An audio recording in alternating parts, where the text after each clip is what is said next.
నేను వచ్చేసా. ఇంట్లో అన్నం మిగిలిపోతే ఎప్పుడు తాలింపు కాకుండా ఒకసారి ఇలా ట్రై చేయండి. అండ్ లంచ్ బాక్స్ రెసిపీకి కూడా బాగుంటుంది. సో నేనైతే ఇక్కడ ఆనియన్స్ చిన్న ముక్కలుగా కట్ చేసి పెట్టుకున్నాను. నెక్స్ట్ కొత్తిమీర, కరివేపాకు, టొమాటోస్ అండ్ పచ్చిమిర్చి కట్ చేసి పెట్టుకున్నాను. ఒక బాండీలో ఆయిల్ వేసుకొని అది హీట్ అయిన తర్వాత అందులోకి తాలింపు గింజలు అండ్ పచ్చిమిర్చి, ఆనియన్స్ అండ్ కరివేపాకు వేసుకొని ఫ్రై చేసుకోవాలి. ఇవి ఫ్రై అయిన తర్వాత చిన్న ముక్కలుగా కట్ చేసి పెట్టుకున్న టమాటో వేసుకొని అందులోకి కొద్దిగా సాల్ట్ వేసుకోవాలి. తర్వాత వచ్చేసి ఇందులోనే కారం, పసుపు అండ్ కొద్దిగా గరం మసాలా వేసుకొని ఇవి మంచిగా మగ్గేంత వరకు అయితే ఫ్రై చేసుకోవాలి.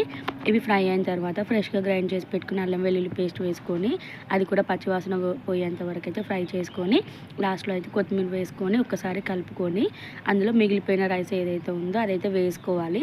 సో మీరు లంచ్ బాక్స్ చేసుకున్నట్టయితే వేడన్నంతో చేసుకున్నా కూడా బాగుంటుంది. వేడన్నానైనా చల్లార్చి చేసుకోవాల్సిందే. తర్వాత రైస్ వేసి అందులోకి అయితే సాల్ట్ వేసుకొని మనకి ఇక్కడ రైస్ అనేది వేడయ్యేదాకా మంచిగా కలుపుకొని మనకి ఇంతకుముందు ఆనియన్స్ హాఫే వేసాం కదా, రిమైనింగ్ ఆనియన్స్ కూడా ఇందులో వేసేసి ఒక్కసారి కలుపుకొని స్టవ్ ఆఫ్ చేసుకుంటే వేడి వేడి టమాటో రైస్ అయితే రెడీ అయిపోయింది. సో తాలింపు అన్నం బోర్ కొడుతుంటే ఒక్కసారి ఇలా ట్రై చేసి చూడండి. మీరు కూడా టేస్ట్ అయితే చాలా బాగుంటుంది. అండ్ లంచ్ బాక్స్కి కూడా చాలా ఫాస్ట్గా అయితే అయిపోతుంది.